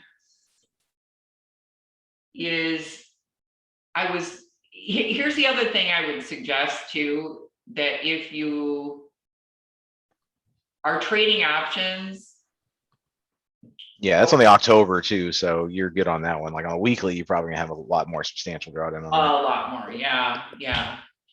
And here, in fact, let me switch it to October 1st and see if that, like on the price pullback here. So let's just say this one was 71 to 66. Yeah, I mean, and I'm not trying to like advocate that someone try Amazon. The whole reason I got into it is another one of my mentors was like, oh, well, Amazon's only for super advanced traders. And I'm one of these people, if someone tells me I can't do it, I automatically want to do it, which is good and bad, right? So I was like, screw you in my head. I'm gonna figure out how to trade this damn thing. And then I just got addicted to trade. I'll trade them on Fridays because they're so cheap, but other than that, usually they're Yes. just too high priced. Yes, they are high priced. They really are. The reason I got so addicted to trading it is when it moves nicely, it just moves so nicely. And it tends to be very predictable. It just does the same kind of price action things over and over. And I paper traded this thing for like 3 months every day before I ever tried to trade it live. And I traded one option on it for like ever, because I didn't want to, I surely wasn't going to go in with 1,000 Amazon options like I did with SPY, right? And learn my lesson. But You're gonna get flagged for the unusual options activity then. yes. People are gonna be like, oh yeah, there's an unusual print here, and oh yeah, it's me. What a ding dong. I could just like laugh. But like here, looking at, and again, I know everyone doesn't trade Amazon, but the same types of patterns occur on all charts, right? So the idea, like I see something like this that's basing out pre-market. And again, this is after hours, so we'll have to see what happens. But Netflix used to do this all the time. I haven't traded Netflix in quite a while, but Netflix loves to do this base out thing. Pre-market. It really does. I mean, each one of these stocks, let's switch back because TC 2000 doesn't let me use. Netflix moves pretty crazy. Like you gotta It sell into those favorable candles, because then you get the ones against you, and then the spread rips back against you, and it's like, oh, you were up for like 15 minutes, and then Yeah. 3-minute candle took you out. Yeah, Netflix can be a real, you know what? She can smack you around quite a bit. Let's see here. I haven't traded Netflix like out of the gate in a very long while, but here's another good example of this pre-market deal, right? Where starts here, is way up here, comes all the way back down, it's gonna go. I'm working with, or I'm talking to Jim Bradley, since he does a lot of pre-market analysis and trading out of the gate. At some point, we're gonna do a collab on how we look at pre-market, what his setups are, and I'll kind of interview him. Because he's such a good trader and he uses pre-market quite a bit. A lot of straters don't. And I'll often have one chart with pre-market and one that doesn't, because you can see different things, but I do feel like having pre-market on gives you some clues, even if you turn it off at market open, just having that awareness to look and see. Like here's an example where you've got range, it's at the top of the range, fakes, like it's gonna go short here and then goes long. So it holds that level. And when I look at these levels, I usually wait for a retest. So I don't take that first leg down. Like if I was looking at this like a short, and this is a fake out, guys. This is a perfect example of a fake out. See all these top wicks? Yeah, people are thinking, oh, gap fill, right? Nope. Yep. You got market makers right here that are making them look wicky. So people that got long get stopped out. And then what do? They bring it back up, keep up, look at lower high right here. It's got to be going short back to pre-market lows. Lo and behold, it literally tapped almost to the penny that pre-market high and then took off. Yeah, I think you should, in things that have range in the pre-market, you should be mopping out the highs and the lows, because those are going to be relevant areas. Yes. I always have them marked, always. They're incredibly powerful. They really, really are. And you can get a clue. And that's why that's why I'll use a faster time frame, because I can see that test, right? Really clearly. I mean, I'm so crazy. Sometimes I even go to a 15-second. Not going to get into that here because that probably seems insane, but it's more to provide the detail as to what's going on behind a 3-minute candle or a 5-minute candle, or you can start to see what's happening and how that's going to translate. And what do you notice here? This is a shaved bottom bullish candle on the 1 minute, right? See that? Oh yeah, then you went 2 up on it. Yep.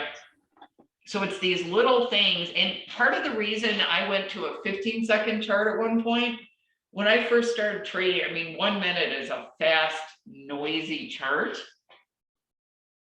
When I went to 15-second, I could see super clearly what was happening on each 1 minute candle. This sounds weird, but it actually slowed everything down for me. And because I think the 1 minute is probably the hardest time frame, hands down, to learn to trade. Yeah, I really, really do. But once you get good at it, oh my gosh, you can just see so much. But it's incredibly good. At least it was for me. And I got good at it by actually breaking each 1 minute candle into a 15-second. Again, not encouraging you to do that necessarily, but you can see in great detail here. There's your test, and then it took off. Boom. you know. The problem when I first started doing it is you see what you think is a massive move on the 15-second and you react to it and then realize it's only like 1/4 of a candle, so you can screw yourself too. Yeah, yeah, you can get to getting tunnel vision is You definitely a thing. can, yeah, so I'm not encouraging that by any means, but there's so many subtleties, and the only way I learned this stuff, honestly, was just hours of work after hours, where I would just sit there like a ding dong and go, I have no idea what I'm even looking at. And so over time, I just got to where I would tell myself a story about what candles were doing and you notice things like with these downtrends. And when price reverses, how do you trade that? Like what seems to work consistently? And I just noticed, I'll wait for a candle that breaks that downtrend and then take my trade on the retest there. And a lot of times I'm going for the retest. So here's the candle that broke. Here's the retest. There's my next up candle. I'm getting in somewhere on there. My stop is going to go right here. So do you normally initially not take that first move and like wait to see what it does?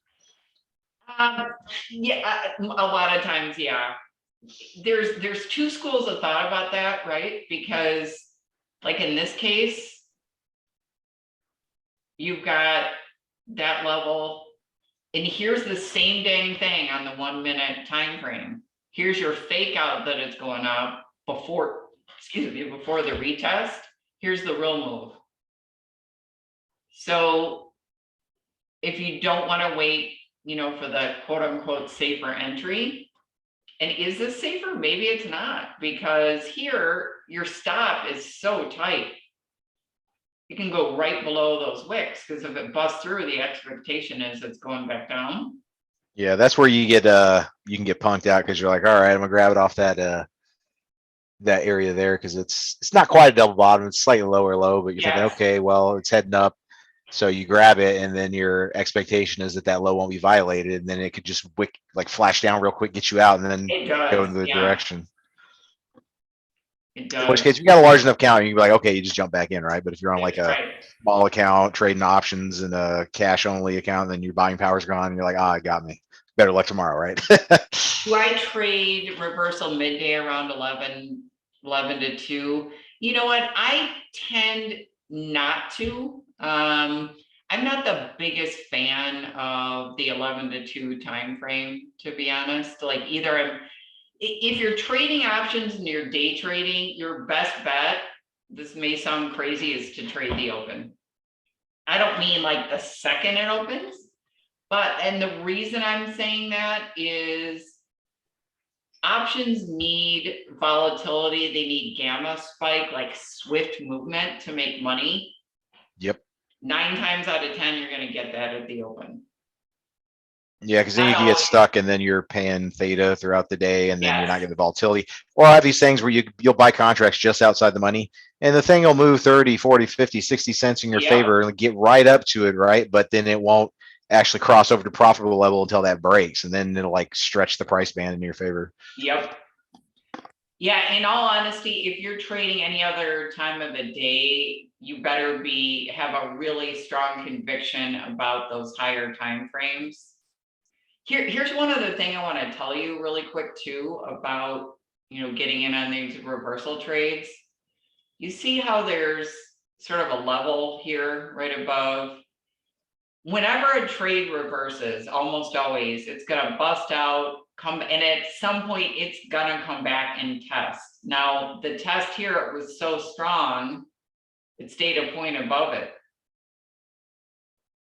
But that would have been an entry here on Netflix. Would have been almost as good as here, only because depending on, if you were trading a weekly, all of this sideways movement and that theta decay would have eaten up a lot of your profit. Like you almost would have had to add and then taken that run into the close. If you chase those options after that volatility spike, then you're buying it at the high point, and then that gets bled out to that sideways, and now you're upside down on it. Yep. Yeah, they're tricky. tricky sons of a gun. I mean, they really can be, so. Yeah, I don't like to buy the impulsive move because they almost always come back against you. They So almost always do. yeah, just wait for it. Tesla is famous for doing that, like breaking out to a new level. And what really changed my trading was actually drawing these lines on the chart. That's what forced me to wait. You know, so marking up my charts throughout the day, it would force me to be patient and wait. You know, like, nope, Yeah. there's no buy signal. So The only exception is if you gap over a trigger and then you take a binary trade where you market it open, and then if it doesn't go, then you get out immediately. yeah. Because then you get that volatility spike. You can sell that thing and usually in the first couple of minutes and make some money. Yeah, the easiest day trades to me, like I said, my Amazon trade, I fully intended to swing that. And then being that it was Thursday and I was up so much, you know, there's a lot of judgment calls in trading, right? That's also what makes it hard, because it's not like I ideally want to take a swing and turn it into a day trade, but emotionally I was up enough to where it's like, I think I'm foolish not to take it. And really the following day, because it didn't do a dang thing, and then you've got 2 days of beta decay over the weekend. My perspective was, if the setup's still there, I can always re-enter on Monday. And then I've protected my capital. So there's a lot of times there's judgment calls with these things, and that also makes it more difficult, doesn't it? Depends on your position sizing too, because you take if it got to the point where you take 90% off and you're still way in profit, even if your remaining Yes. contracts went to zero, then it's like, all right, you got free runners, and then you can risk it. Yep. That's absolutely true. And Amazon's just one because it can hurt you. I'm not a huge fan of risking my gains when I have them, When I'm up nice. And my thought on that was, there's likely to be an opportunity Monday to get in if things are looking strong, so I'll just re-enter at that point. But there's a lot to it. So for anyone that's listening, that if you're struggling at all, you almost got to detach yourself emotionally from it. And if you catch yourself making the same mistakes over and over, you're getting really frustrated. Frustration, I guarantee, is going to bring more of the same. Anytime I'm frustrated, just walk away now. I'm having a bad day, things aren't working, I don't force it, because that energy, it's not coming from flow. Like when you're trading and you're in the groove, it should feel somewhat effortless, both taking losses and gains. And there's not that emotional connection that gets you all jacked up. It should feel both gains and losses like it's part of the game. It's another day at work, and if something emotional is going on in your life, just walk away. You're gonna screw it up, because your head's not gonna be screwed on straight. But I think I'm gonna go eat dinner, guys, and hope if I have time, like Monday, every Monday, I'm like, okay, I wanna post stuff about market open and and it just getting kids out the door on Monday, it turns into complete chaos. So it's like, it's really tough to make that happen. One of these days, maybe that will change, but it's just a lot trying to balance that right now. But thanks for listening, guys. And if I can tomorrow, I'll see what I can post in the morning. But just know that's why I usually don't, because it ends up being nuts. Thank you, guys. Have an awesome night. Okay. Gonna post a recording. Oh yeah. I'm gonna start rendering it right now. It often takes like a couple hours to render it. So, okay, yeah, because you got to encode it and everything. Yeah. So I'll start working on that. Alrighty, well, thanks for everything, and I'll catch you next time. I'll talk to you guys soon.